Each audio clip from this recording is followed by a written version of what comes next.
I want to show you what these verses in First Thessalonians chapter 1 are all about. So far in this book, we've looked at the first 5 verses in chapter 1. And here's the big idea. Paul is really thankful for these Christians. Here's the idea. We give thanks to God always for all of you. And then Paul starts listing reasons for why he's so thankful for them. Last time we saw that he is constantly making mention of them in his prayers. He's always thankful for them. He's thankful for them. Why? Number 2, because he remembers before God their faith and love and hope. He is so thankful for these Christians. And then another reason he's so thankful for the Thessalonian Christians is that he knows that God had chosen them. And so Paul is just overcome with joy and happiness that the Christians in Thessalonica are still faithful to God. Now, in our text today, we are going to see 2 more reasons for why Paul was so thankful for these Christians. Now, why do you need this text? Well, you need this text because in life, we need good examples. As we seek to honor Christ with our lives, if we want to grow, it's really important that we have good examples that we imitate as they are following Christ themselves. And this church got it right. And their example helps us. In these verses here, Paul lists 2 more reasons for why he's so thankful for these Christians. You see it here in verse 6, reason number 4, you became imitators. And then reason number 5, you became an example. So let's look at each one of these in turn. The 4th reason Paul is so thankful for them is this. The Thessalonian Christians became imitators. Who did they imitate? Well, notice this. Paul says, you became imitators of us and of the Lord. So they're imitating Paul, Silas, those brothers, and they're also imitating the Lord. But in what sense did they imitate Paul and the Lord Jesus? Well, we find that here at the end of verse 6. Here's how they were good imitators. You received the word in much affliction with the joy of the Holy Spirit. This is what Paul did. Think about the Apostle Paul. He had come from Philippi to Thessalonica. In Philippi, they beat him and threw him and Silas in prison. So there's the much affliction. But also, they had the joy of the Holy Spirit because what are they doing in that prison in Philippi? They're singing praises to God. The Lord Jesus as well. Did he experience affliction? Yes, but for the joy set before him, he endured the cross. And so the Christians in Thessalonica imitated Paul and even the Lord Jesus Christ in that they received the word even though there was persecution in Thessalonica, and yet they're filled with the joy of the Holy Spirit. So, Christian, do you want to get it right?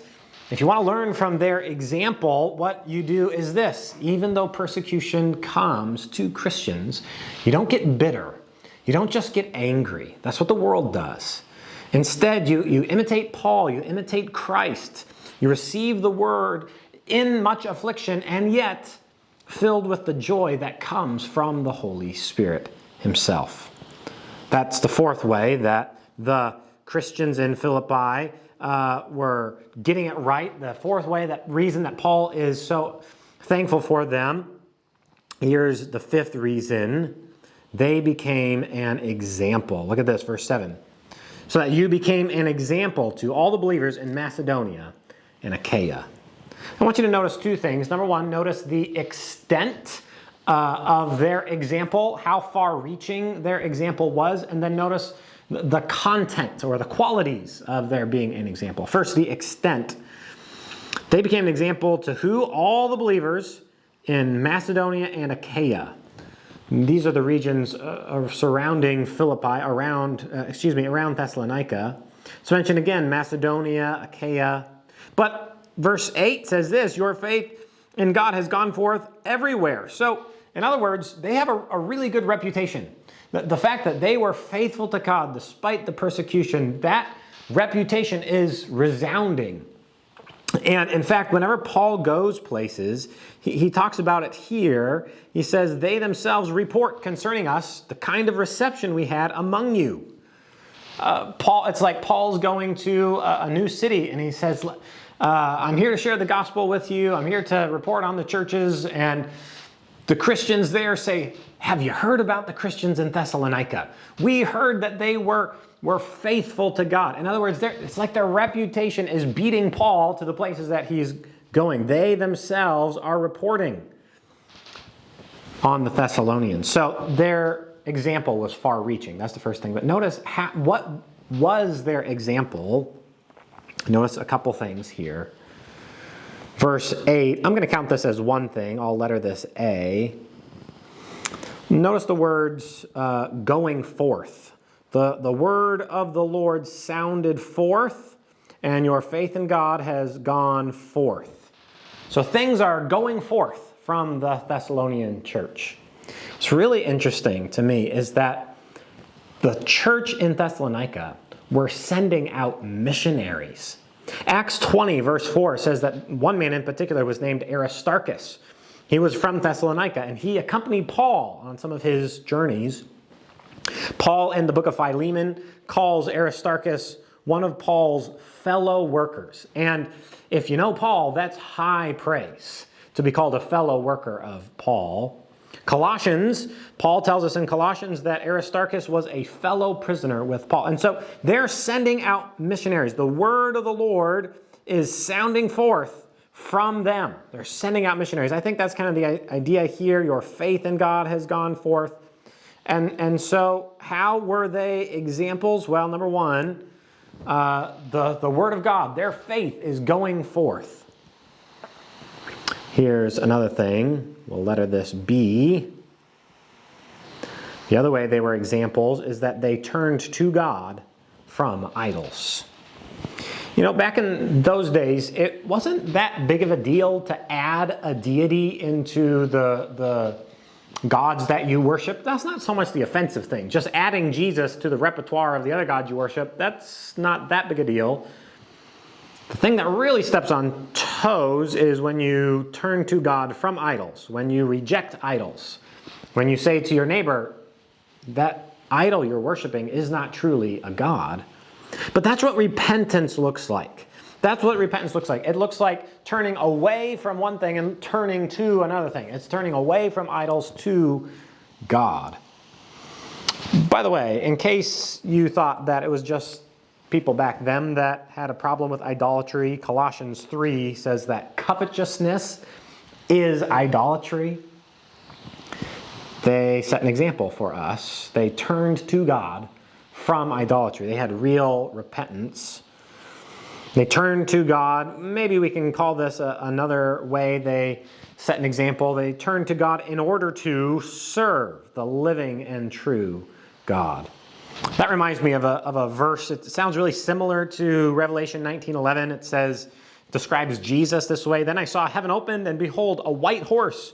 The one sitting on it is called Faithful and True.